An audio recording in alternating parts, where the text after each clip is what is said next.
The road out of town was long and lonely, but for the first time in years, she didn't feel like a prisoner of fate. She felt like a woman reborn, her spirit no longer caged by forced signatures or the cruel plans of others. For every beat of the horse's hooves beneath her was a promise of freedom, and every heartbeat she felt against the cowboy's chest was a vow of forever. Yet even as the wind rushed through her hair and the open plain stretched wide, she knew danger wasn't gone, because men like the one she had been forced toward didn't let go of their pride, their greed, or their hunger for control. The cowboy knew it too. His eyes scanned the horizon, his hand never far from the iron at his hip, but his voice was calm when he spoke to her, telling her that she was safe, that nothing would take her from him again, that sometimes you had to fight the world to keep what your heart knew was right. They stopped by a quiet stream that night. Stars glittering above them like diamonds spilled across the heavens, and she sat close to him, her hand still trembling from the storm of the day, confessing her fears, that her father would come, that the man would hunt them, that the world would never let them be. The cowboy took her hands in his, strong and calloused but gentle, and told her a truth she never thought she'd hear. They can come with their laws, with their gold, with their guns, but they don't have my heart. And that's what matters, because my heart is yours, and I'll fight every day to prove it. She leaned against him then, tears falling, but not from sorrow, from the overwhelming grace of being loved without conditions, of being chosen when her whole life had told her she was nothing but a bargaining piece. But just as peace settled, the sound of hooves cracked the night, shadows moving in the dark, and torches flaring against the sky. They had been followed. The greedy groomsmen, half drunk and desperate, stormed into the clearing, shouting that she was still bound by family, that she was still theirs to claim.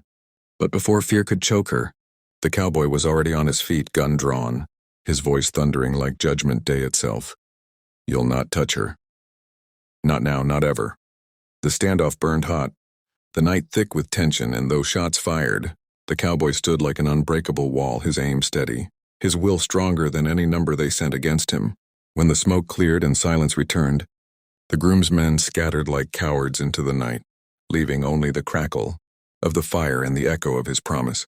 Still hanging in the air, she rushed to him, terrified he'd been hurt. But he caught her in his arms, holding her so tight she thought nothing could break them apart, whispering with steady breath, I told you forever.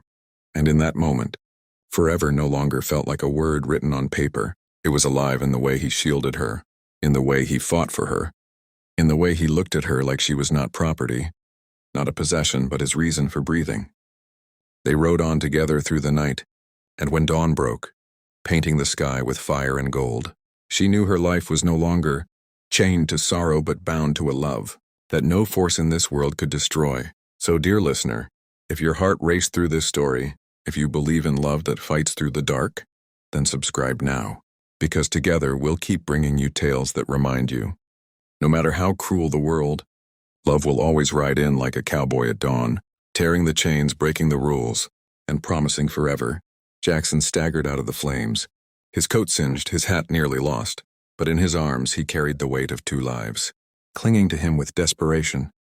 The mother's breath shallow, her daughter's eyes wide with tears as she buried her face into his chest, refusing to let go, as if she knew, instinctively, that this man was their only shield between death and life.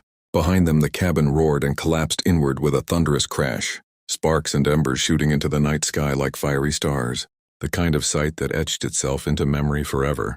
He carried them to a patch of cool earth under a wide oak tree, gently laying the little girl down before placing the mother beside her, his heart pounding but his hands steady as he checked their breathing, whispering words of comfort he rarely used, but that came to him as naturally as the swing of his rope or the grip on his revolver. The mother's eyes fluttered open, hazy and dazed, and when she realized the fire hadn't claimed her child, tears streamed down her soot-streaked face. She gripped Jackson's wrist with surprising strength and whispered, You saved us, her voice, trembling but full of gratitude that pierced even the hardened wall of the cowboy's spirit. He tipped his hat slightly, brushing off the words, but the truth weighed heavy inside. He had chosen the hard road of loneliness years ago, yet in moments like this he realized why his heart refused to stop, answering when people called for help. The little girl clung to him, coughing against his shirt, and he pulled a flask of water from his saddlebag, offering her sips and reassuring her with the calm strength of a man who had faced storms and bullets, but still found courage in protecting innocence. The fire still blazed behind them, but Jackson's horse stood steady, waiting, its dark silhouette glowing against the inferno, as if even the animal knew that tonight they had done something greater than any bounty, greater than any gold. Soon townsfolk arrived, running through the trees with buckets and shouts, too late to save the cabin, but just in time to witness the image of Jackson, holding the mother and daughter close, a vision that would be told and retold in whispers at saloons and markets, that a cowboy rode into the fire itself and brought life out of death's grip. The sheriff clapped him on the shoulder, tipping his hat with respect, but Jackson said nothing, only stood tall in the flickering glow, his face half hidden by the brim of his hat, as he quietly watched the family embrace each other, knowing that their bond had been preserved by his willingness to risk everything.